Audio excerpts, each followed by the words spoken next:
بسم اللہ الرحمن الرحیم۔ السلام علیکم ناظرین، فدا دل آپ کی خدمت میں حاضر ہے۔ ضلع خیبر کی وادی تیرہ، وہ وادی جو افغانستان کی سرحد کے ساتھ بالکل متصل ہے، اس حوالے سے گزشتہ کئی ہفتوں سے بڑی خبریں آ رہی ہیں۔ ایک ملٹری آپریشن ہوگا، ایک بڑے فل سکیل ملٹری آپریشن کی تیاریوں کے حوالے سے خبریں دی جا رہی ہیں۔ نقل مکانی کا سلسلہ جاری ہے۔ 10 جنوری سے 25 جنوری تک کی تاریخ مقرر کی گئی تھی ایک معاہدے کے مطابق۔ وہ ساری تفصیل میں پچھلی ویڈیوز میں آپ کے سامنے رکھ چکا ہوں، کچھ تفصیلات اس ویڈیو میں آپ کے سامنے رکھنا ہے۔ لیکن سب سے بڑی خبر یہ ہے کہ یہ نقل مکانی جو ہے اس کو روک دیا گیا ہے۔ جو ممکنہ تیرہ آپریشن ہے اس کو مؤخر کر دیا گیا ہے۔ بتایا جاتا تھا کہ 25 جنوری کے بعد ملٹری آپریشن کا آغاز ہوگا وادی تیرہ میں، لیکن اور ساتھ میں اس معاہدے میں یہ بھی بتایا گیا تھا کہ جو متاثرہ لوگ ہیں یہ 5 اپریل کے بعد اپنے علاقوں میں وادی تیرہ میں واپس جا سکیں گے۔ بیچ کا جو ایک عرصہ ہے 25 جنوری اور 5 اپریل، اس کے بیچ میں آپریشن ہوگا۔ کس نوعیت کا ہوگا یہ تو ظاہر ہے کہ پیشگی طور پر نہیں بتایا گیا، لیکن اس وقت جو خبر آ رہی ہے وہ یہ ہے کہ شدید برف باری کی وجہ سے، شدید بارش کی وجہ سے قافلے رک چکے ہیں، لوگوں کو بڑی سخت مشکل صورتحال کا سامنا ہے۔ ایسے میں وہاں پہ موجود جو انتظامیہ کے لوگ ہیں وہ بھی مصروف ہیں۔ پاک فوج کے جو جوان وہاں پہ موجود ہیں وہ بھی متاثرہ لوگوں، متاثرہ خاندانوں کی مدد کے لیے میدان عمل میں اتر چکے ہیں۔ لیکن یہ کتنی بڑی خبر ہے، ظاہر ہے کہ اگر ایک وقت مقرر کیا گیا تھا اور اس میں اب بتایا جا رہا ہے کہ جو نقل مکانی 25 جنوری تک ہونی تھی، اب اس میں مزید مہلت دے دی گئی ہے۔ بتایا گیا ہے شدید موسمی صورتحال کی وجہ سے کہ آپ 5 فروری تک نقل مکانی کر سکتے ہیں۔ اس سے پہلے خبریں ایسی آ رہی تھیں کہ جی آپ کے پاس بہت کم دن رہ گئے ہیں، آپ کے پاس 3 یا 4 دن رہ گئے ہیں، 25 جنوری کی تاریخ سر پہ آ گئی ہے، 25 جنوری سے پہلے آپ علاقہ چھوڑ دیں ورنہ پھر نقصان کے آپ خود ذمہ دار ہوں گے۔ تو اس قسم کی اطلاعات سوشل میڈیا پر آ رہی تھیں، لیکن اب وہاں کے ڈپٹی کمشنر ضلع خیبر کے اور وہاں کے اسسٹنٹ کمشنر ریلیف ارشاد صاحب کے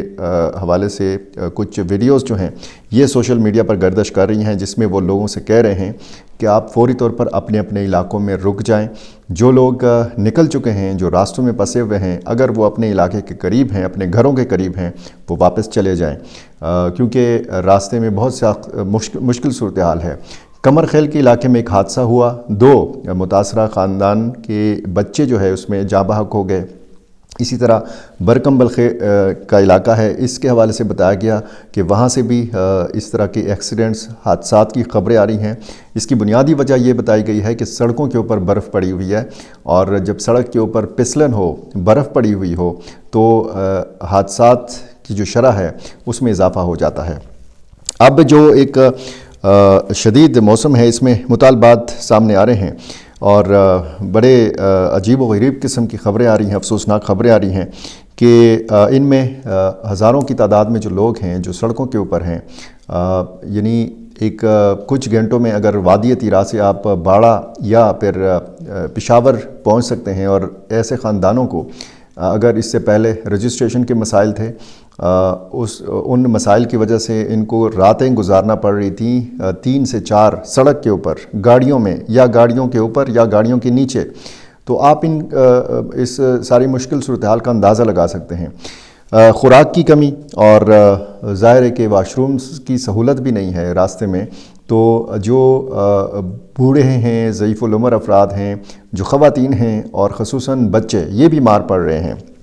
اور کہا جا رہا ہے کہ جی اس برفانی طوفان میں یہ بے آسرا پڑے ہوئے ہیں، ایسی خبریں ہیں، اور بچوں اور خواتین کی صحت پر مضر اثرات مرتب ہو رہے ہیں۔ مطالبات یہ سامنے آ رہے ہیں کہ ہنگامی ریلیف کا کام شروع کیا جائے، خوراک، ادویات، گرم کپڑے اور رہائش کا عارضی انتظام کیا جائے جو راستے میں پھنسے ہوئے لوگ ہیں، اور ہیلی کاپٹرز کا استعمال کیا جائے، کیونکہ ایسے علاقوں میں یہ لوگ پھنسے ہوئے ہیں کہ یہاں سے بھی گاڑیوں کے ذریعے امداد ان کو نہیں فراہم کی جا سکتی۔ برف صاف کرنے کے لیے بھی جو ہے اور سڑکیں اور راستے کھولنے کا بھی انتظام کیا جائے، ہیلپ لائنز قائم کی جائیں تاکہ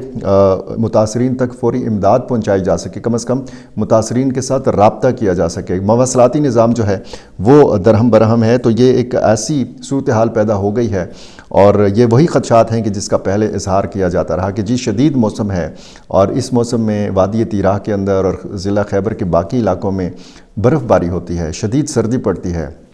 یہ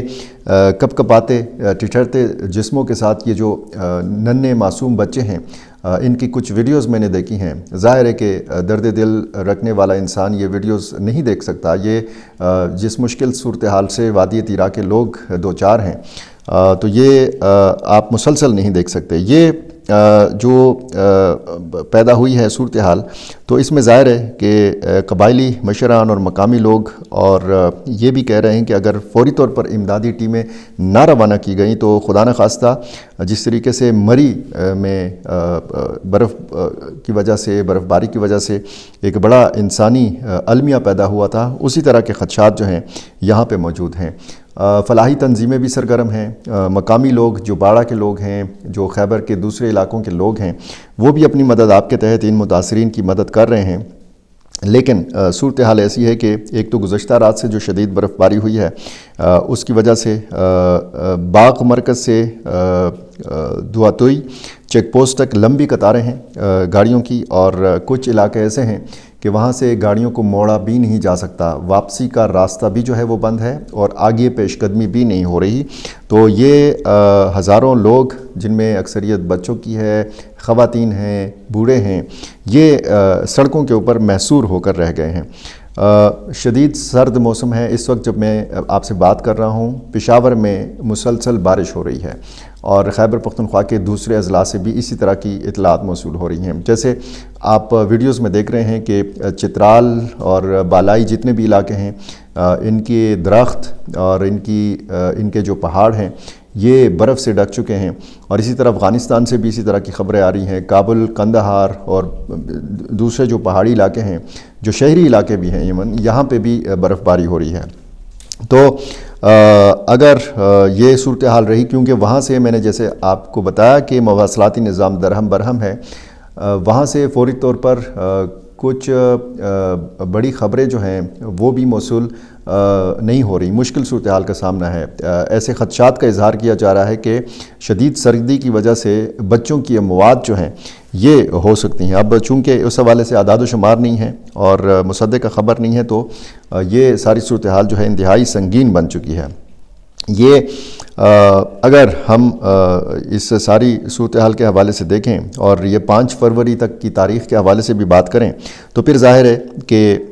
ہم یہ کہہ سکتے ہیں کہ اگر 25 جنوری کے بعد وہاں پہ ملٹری کارروائی کا آغاز ہونا تھا، تو اس کارروائی کو بھی مؤخر کر دیا گیا ہے۔ یہ کینسل نہیں کیا گیا یہ پلان، لیکن اس پلان میں تبدیلی آئی ہے۔ آپریشن ہوگا تو کس نوعیت کا ہوگا، کیونکہ اس وقت جب یہ شدید موسم ہے تو پھر ظاہر ہے کہ فورسز کی موومنٹ کو بھی اس میں یہ موومنٹ جو ہے یہ بھی متاثر ہوگی، اور اس میں یہ بھی دیکھا جائے گا کہ وہاں پہ ملیٹنٹس کی موجودگی کتنی ہے، کیونکہ یہ خدشات بھی ظاہر ہے کہ ساتھ ساتھ ظاہر کیے جا رہے ہیں کہ اگر متاثرہ خاندان وہاں سے نکل رہے ہیں تو انہی کے ساتھ ملیٹنٹس بھی وہاں سے راہ فرار اختیار کر سکتے ہیں۔ جو جغرافیائی اہمیت ہے وادی تیراہ کی، افغانستان کے ساتھ متصل ہے، اور ملیٹنٹس ظاہر ہے کہ جب لوگوں کو پتہ ہے کہ نقل مکانی کس تاریخ سے کس تاریخ تک کی جانی ہے، ان کی واپسی کی تاریخ کا اگر لوگوں کو پتہ ہے، پوری دنیا کو پتہ ہے، تو ظاہر ہے کہ ملیٹنٹس نے بھی ان سارے معاملات پر نظر رکھی ہوئی ہے۔ اطلاعات یہ ہیں کہ وہ ٹھکانے تبدیل کر رہے ہیں، وادی تیراہ سے وہ کرم کی طرف یا اورکزئی کی طرف جا سکتے ہیں۔ یہ کیا افغانستان بھی فرار ہو سکتے ہیں؟ تو اس میں جو ہے کچھ بھی نہیں کہا جا سکتا، کیونکہ بارڈر مینجمنٹ پاکستان کی طرف سے جو ہے وہ تو ظاہر ہے کہ ماضی کی نسبت وہ صورتحال نہیں ہے۔ جب ماضی میں آپریشنز ہوتے تھے تو ملیٹنٹس بھاگ جاتے تھے، افغانستان منتقل ہو جاتے تھے، لیکن اس وقت ملیٹنٹس کے لیے یہ بھی ایک مشکل صورتحال ہے کہ وہ افغانستان بھی آسانی سے نہیں بھاگ سکتے۔ تو یہ ساری صورتحال ہے، اس پر ہماری نظر ہے، اور جو تصاویر اور جو ویڈیوز آ رہی ہیں وہ یہ بھی ہیں کہ پاک فوج کے جو جوان ہیں وہ بھی لوگوں کی وہاں پہ مدد کر رہے ہیں، اور اس ساری صورتحال پر فلاحی تنظیموں کی بھی نظر ہے۔ خیبر پختونخوا حکومت نے 4 ارب روپے ان متاثرہ جو لوگ ہیں ان کی امداد کے لیے جاری کی ہوئی ہیں، لیکن صورتحال ظاہر ہے کہ ایک شدید نوعیت کی ہے۔ اس میں جو رہی صحیح کسر تھی وہ برف باری نے اور شدید موسم نے پوری کر دی ہے۔ اس میں میں اگر آپ کو پاک فوج کے حوالے سے بتاؤں تو یہ بتایا گیا ہے کہ دیکھ بھال کی جاری ہے متاثرہ خاندانوں کی، اور ٹریفک کی روانی کو بھی یقینی بنایا جا رہا ہے۔ متاثرہ افراد کو خوراک، گرم رہائش اور دیگر بنیادی سہولیات بھی فراہم کی جا رہی ہیں۔ ٹرانسپورٹ اور نقل مکانی کا عمل بغیر کسی رکاوٹ کے منظم بھی کیا جا رہا ہے، یہ بھی بتایا گیا ہے۔ بچوں، بزرگوں اور معذور افراد کی خصوصی دیکھ بھال کے لیے الگ انتظامات کیے گئے ہیں، یہ بھی سیکیورٹی فورسز کی طرف سے بتایا گیا ہے۔ اور اگر ہم اس ساری صورتحال کے حوالے سے دیکھیں اور پھر وہاں کے ڈپٹی کمشنر اور اسسٹنٹ کمشنر کی جو ویڈیوز ہیں ان کے مطابق آپ فوری طور پر نقل مکانی روک لیں، تو پھر یہ جو سارا ایک پلان تھا وہ ڈسٹرب ہو گیا ہے، موسم کی وجہ سے نقل مکانی رک گئی ہے، اور آپریشن کا جو ایک میں بتا رہا ہوں کہ مؤخر ہوا ہے، یہ بالکل یہ پروگرام ختم نہیں ہوا، یہ ارادے ختم نہیں ہوئے۔ آپریشن کی تیاریاں ہیں، لیکن کس نوعیت کا یہ آپریشن ہوگا، کیا فضائی کارروائی کی جائے گی، کیا زمینی فوج کا استعمال کیا جائے گا، یہ آنے والے دنوں کی باتیں ہیں، اور مسلسل ہماری اس معاملے پر نظر ہے۔ دوسری طرف اگر آپ سیاسی بیانات دیکھیں خیبر پختونخوا حکومت کے وزیر اعلیٰ سہیل آفریدی کے، تو وہ اب بھی یہی کہتے ہیں کہ یہ زور زبردستی کا آپریشن ہے، ہم نے آپریشن کی اجازت نہیں دی، لیکن جو مذاکرات ہوئے تھے وہ ظاہر ہے کہ خیبر پختونخوا حکومت کی مشینری کے ساتھ قبائلی جرگے کے ہوئے تھے۔ جو امدادی پیکیج یعنی 3.5 لاکھ روپے، 2.5 لاکھ روپے یکمشت، 50 ہزار روپے ماہانہ، اور پھر گھر اگر مکان مکمل طور پر تباہ ہوا ہے تو 30 لاکھ روپے معاوضہ، اگر جزوی طور پر مکان کو نقصان پہنچا ہے تو 10 لاکھ روپے معاوضہ۔ یہ سارے معاوضوں کا پیکج جو ہے یہ پہلے سے خیبر پختونخوا حکومت نے تیار کر رکھا تھا، باقاعدہ فنڈز ریلیز کیے جا چکے ہیں۔ اس کی شفافیت پر بھی ظاہر ہے کہ سوال اٹھایا جائے گا کہ کیا یہ اس کا آڈٹ بھی کیا جائے گا کہ نہیں کیا جائے گا، کیونکہ جو متاثرین کی تعداد بتائی جا رہی ہے وہ 1,30,000 یا 1,50,000 بتائی جا رہی ہے۔ کچھ ذرائع یہ کہتے ہیں کہ متاثرین کی جو ایکچول تعداد ہے وہ 93,000 ہے۔ کیا حقیقت ہے، کیا فسانے ہیں، کیا معاملہ ہے، کیا ہونے جا رہا ہے، کیا ہو سکتا ہے، کیا امکانات اور کیا خدشات ہیں، ان سارے معاملات کے حوالے سے میری اور آپ کی مشترکہ اس معاملے پر نظر رہے گی۔ میرا چینل آپ نے ابھی تک سبسکرائب نہیں کیا، یہ کر لیجئے اور مجھے اپنی رائے سے ضرور نوازا کیجیے۔ بہت شکریہ۔